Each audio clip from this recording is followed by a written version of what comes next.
we're going to analyze Mykolas Alekna's 7212, and we're going to start right now.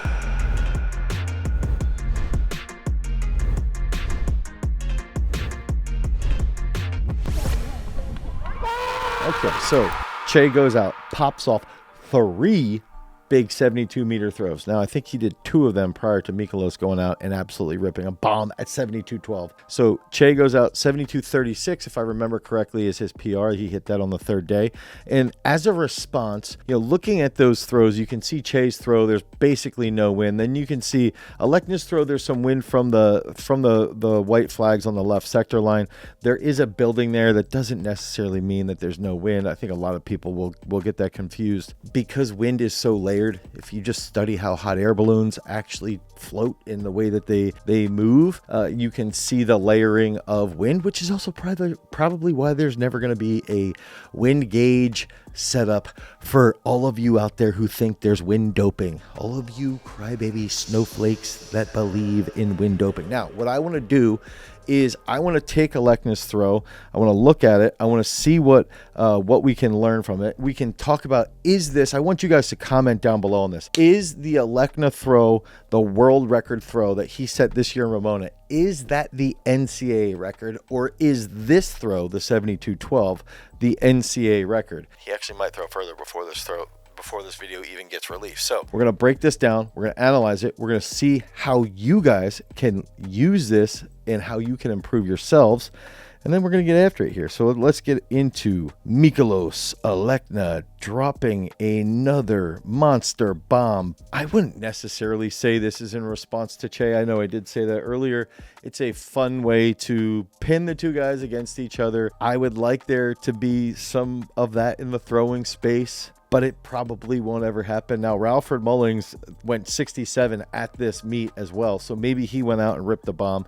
And just think about that, 2 Olympic finalists ripping monster throws there. So Mullings goes 67, Mykolas comes out, and he decides that he's going to do some damage. And I could also be wrong. Maybe this is me spreading rumors. Am I spreading rumors? I don't know. Maybe we should look and we can edit this out beforehand, but I thought I heard Mykolas was also in the transfer portal. Because he's going to get a grad degree. I could be wrong about that as well. So when we looked at his throw in Ramona, I actually feel like he's bending this much more than he had been. I almost want to go back immediately and compare this, but this is pretty standard where we see Mykolas super patient there. Also, he's just freaking jacked. Shoulders are yoked. I feel like this left usually stays here. I don't remember, I could be wrong, don't remember that left being as bent as it is there. I know when I was in Paris watching, Alex was in the final, so watching them throw, I always thought he kept that a little bit longer, even thinking back to Paris and the World Championships that I've been around him. This is a consistent point with him. I've always felt like it's almost exactly when he lengthens that we see his heel drop. So he pushes, it seems as though he sinks that left side right here, and he's getting a little bit of a push from the right. And then right as this starts to lengthen, let's say right there, we see the left heel drop, okay? I've also felt as though he purposely, almost how Che looks up the left sector, I've always sort of felt like he's looking there, and I don't know if this is what he's doing, but it has always felt as though he wants the hips this way, the eyes this way, the shoulders, and then he's going to put the high point over here as well. Okay, so let's see what happens, because now he does that sort of like Alekna Classic where he's got this extended left knee, which I've always wondered, like, does he have knee issues? I've always wondered that. Does he have any knee pain there as he's coming out of the back? Right, boop, right there. Because that's a lot of stress there. I've always wondered that, but now he comes across, and you can see high point right there, what I was talking about. Pretty dang stacked up on that right side, through here. Okay, so he's got this. Let's go back right there. I feel like is typically where we're seeing. And when that right comes down, the left foot's moving. Super high left foot, which is not normal, but it is normal for him. And it's almost oddly in line with this angle of his arm, his right arm. Torso still holding position there. Left arm out. I'm going to try and put as many arrows on here as possible. Okay, now he's staying nice and long and patient. Patient here. Much more level left arm from Mykolas compared to his dad. And this stays lined up, patient. And then we're going to see what ends up happening here. Okay. And I want to point out, like, this is the biggest thing, is that he comes across, he gets this crazy high point, holds his left arm, and the speed for him is less so around. It's more so, I'm going to go through and attack the middle, attack the circle. And the way he is holding everything is he's got this high point, which changes his chest slightly. And then as soon as his left foot gets to the high point here, it's coming down. There's literally zero hesitation to get that fricker down as quickly as possible. And we'll see that it appears, and he does seem as though he's a little longer with the right foot placement here than he was during his world record. But what I've always thought is he gets that right down and it almost appears blocked off, right? His left foot's blocking him off. And I've talked about this with Christoph. I've talked about this in the past where we've mentioned this, we've discussed this, and Jaime does this substantially more, is that the speed of his left and the speed that he then catches the discus, he's going so fast, and then he continues to accelerate because he's getting into this double support position so well. And it almost seems as though his power position is to release up the right sector, right? And I think that, maybe if we look back at this, here's his left side. He doesn't transfer around that left maybe as well as he did in Ramona, where he just towed the inside of the right.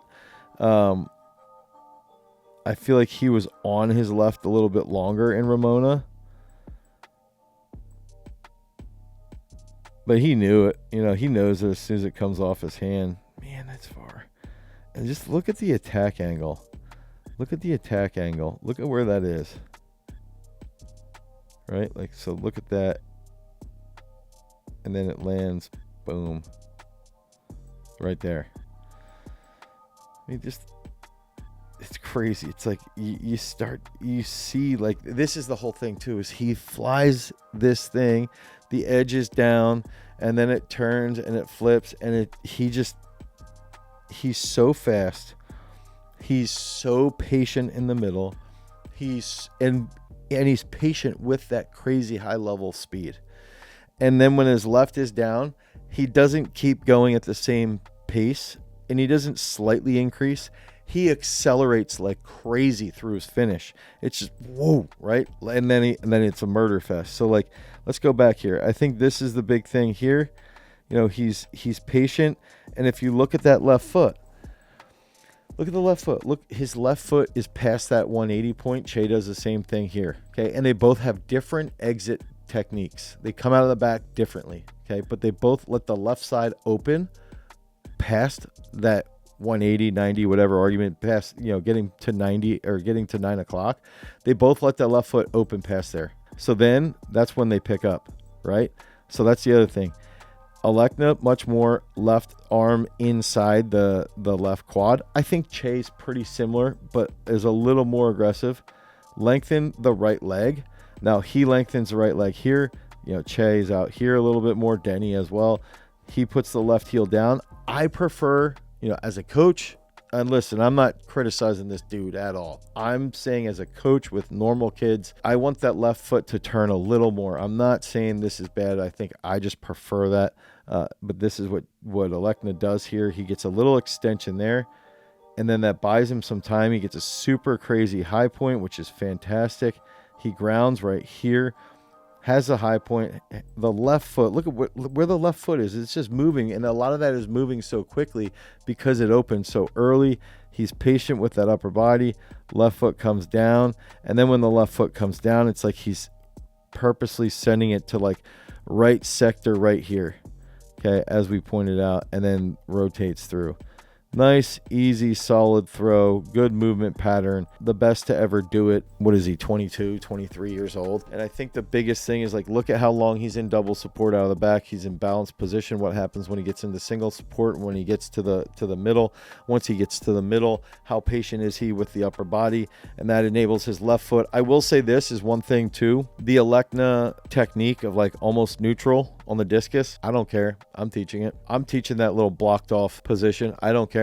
I think it's actually better. I've seen so many elite throwers throw far with the left foot neutral to the right, especially in the discus, more so in the discus than in the shot. I don't care. I'm going to teach it because it's a fast left. And if you get the left down early like that, you're catching it deeper. When Alex rose through 71, when Alex rose through 70, both times he was like that.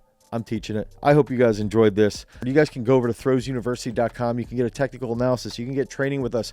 We can help you build out your training program so that you can take your throws to the next level so that you can drop some bombs. Peace.